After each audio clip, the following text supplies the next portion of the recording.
Welcome to the Haunting Hour, where we unravel the truth behind the most chilling tales of horror. Today, we dive into the bone-chilling story that inspired the horror movie, The Nun. Brace yourselves for a journey into the dark corridors of history and faith, where the line between the holy and the unholy blurs. The Nun, part of the Conjuring universe, is a cinematic masterpiece that terrified audiences worldwide. But did you know that the movie was inspired by real events? The truth is darker than fiction. Let's uncover the chilling origins of The Nun and its ties to the paranormal.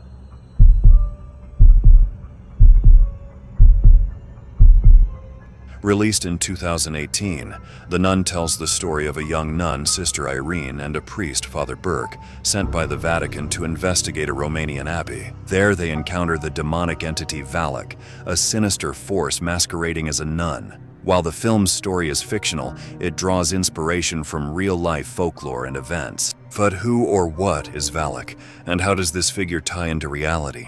Let's start with the origins. Valak is not a Hollywood invention. It appears in the 17th century grimoire The Lesser Key of Solomon, a text detailing 72 demons supposedly summoned by King Solomon. Described as the president of hell, Valak is depicted as a child with angelic wings riding a two-headed dragon. This ancient depiction differs drastically from the horrifying nun we see in the movie. So, how did a demonic president of hell become a nun? The answer lies in the history of haunted convents and unexplainable events within religious institutions. Many believe the setting for The Nun was inspired by the real-life Cursa monastery in Romania. This Gothic abbey has a history shrouded in mystery. Built in the 14th century, it's said to be a hotspot for paranormal activity, with locals reporting ghostly sightings and eerie chants echoing through its halls. In one chilling account, visitors reported seeing shadowy figures resembling nuns gliding through the monastery. Could these be restless spirits, or are they something far more sinister? Haunted convents are not unique to Romania. Across Europe, tales of ghostly nuns and cursed abbeys abound.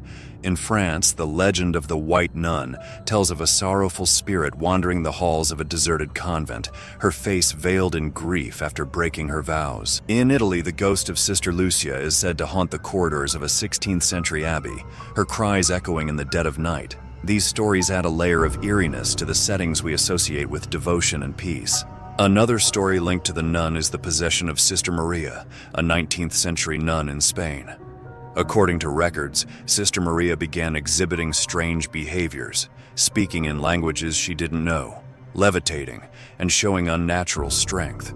Her exorcism lasted months, with witnesses claiming she was tormented by a demonic presence. Could the horrors experienced by Sister Maria have inspired the demonic possession scenes in The Nun? And are there parallels to other documented cases of possessions in religious history? The Catholic Church has long been associated with combating the forces of evil. While most exorcism cases remain classified, leaked reports suggest that demonic activity in isolated convents was more common than we'd like to believe. Could this secrecy be why these stories feel so real in movies? There are countless accounts of unexplained phenomena in religious settings. The Church often attributes these to spiritual warfare, though skeptics argue they're rooted in psychological or environmental factors. Faith has always been portrayed as the ultimate weapon against evil. In films like The Nun, the power of prayer and holy rituals plays a central role. But in real life, exorcists often describe their experiences as battles that test the limits of human and spiritual endurance. Whether you believe in the divine or the paranormal, the stories behind these rituals are a testament to humanity's enduring struggle with the unknown. The Nun didn't just terrify, it captivated. The film grossed over $365 million worldwide, becoming a cultural phenomenon. But what makes Valak so terrifying? Perhaps it's the perversion of something sacred, a holy figure turned malevolent. Whatever the reason, The Nun taps into our deepest fears, the corruption of faith, the unknown, and the battle between good and evil. So, was The Nun just a product of Hollywood imagination? Or does it reveal the dark truths hidden in history and faith? Perhaps the answer lies in the shadows, waiting for the brave to uncover it. Thank you for joining us on the Haunting Hour. Don't forget to like, share, and subscribe for more spine-tingling stories. Until next time, stay curious and stay haunted.